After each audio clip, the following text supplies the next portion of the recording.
Obtain a 2 to 2.5 kilogram roasting chicken. Wash and liberally sprinkle salt and pepper on and in the chicken.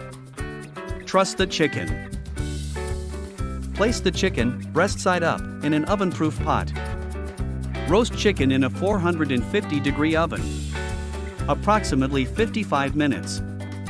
The thickest part of the thigh should be at least 165 degrees Fahrenheit. Rest the chicken. Submerge the sweet potatoes in water. Drain and pat dry.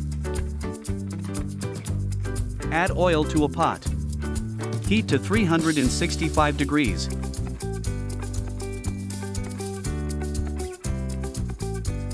Fry the potatoes.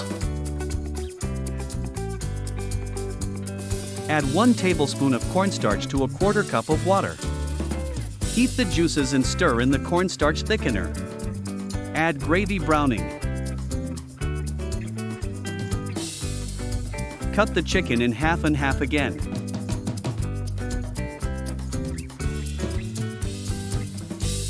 Serve the chicken with sweet potato fries, green peas, and gravy.